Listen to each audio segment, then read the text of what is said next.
Hey guys, this is my video on Before the Flood, which is the second part of the two-part story which I did a video on last week, which you can find a link to down below. If you've not seen Before the Flood, you should probably watch that episode before watching this video, because it's going to be jam-packed with spoilers. And before I get into this video, I just want to go over a little offhanded comment I made in last week's video, which was, so how does he find a way to stay alive and dead at the same time? Schrodinger's Capaldi?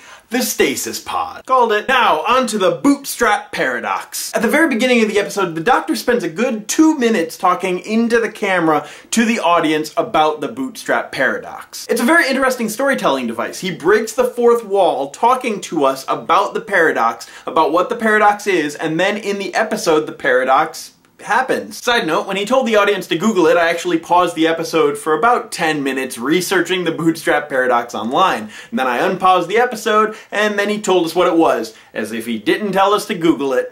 I say the breaking of the fourth wall was interesting because it made the episode slightly predictable, but it was still kind of fresh because it's not something we see in Doctor Who very often. There was an episode of Classic Who with Hartnell, the first Doctor, where he actually wished the audience a Merry Christmas, but now I'm getting off topic. The best example of the bootstrap paradox in Doctor Who is the majority of the fan base's favorite episode, Blink. In the episode, the 10th Doctor leaves video messages for Sally Sparrow, but he only knows what video messages to leave and what to say because she transcribes them and gives them to him at the end of the episode.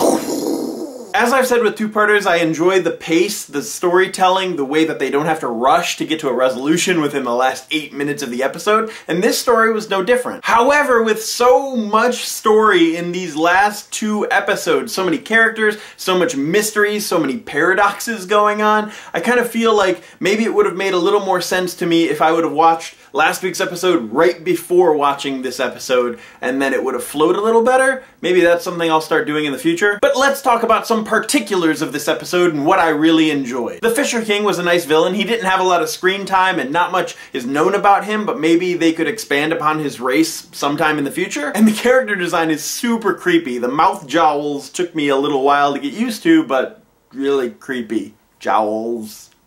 And Capaldi keeps on being amazing. I had friends last year who still thought that Peter Capaldi was a bad fit for the Doctor, and I'm hoping that they're watching this season and realizing that they should be warming up to him, that they're coming around, because he's brilliant. He's brilliant. And let's talk about how awesome Cass is. She's a character with a disability played by an actress with the same disability. I feel like this sort of thing is so important. It's how every movie and television show should be handling things. And it's not just seeing Cass in a role of leadership and power, it's that her disability did not get her killed. I mean, let's be honest, the episode could have taken a cheap shot and killed her off because of her disability, because she couldn't hear something coming, and during that hallway scene with the axe scraping across the ground and her not being able to hear anything and the axe scraping across the ground, cutting back and forth, I was very white-knuckled. But then she used her friggin' daredevil abilities and saved herself from danger, and Clara did not have to come save her like she's been doing with other characters in other episodes.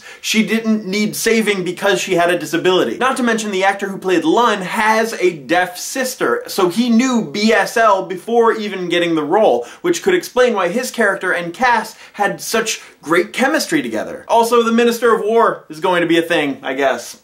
Spoilers? And my big question for this episode is, at the end of the episode, the Doctor said that he knew that he needed to create a hologram with that list of names because he saw himself already do it. But how was his hologram able to open up the Faraday cage, control electronics, and why were the other ghosts so quick to accept him as one of their own? I mean, they were beacons, yeah, but they're beacons that are able to look into a person's mind to see if they had read the message in order to know if they should kill the person, so you'd think that they would be able to recognize a hologram from another ghost beacon.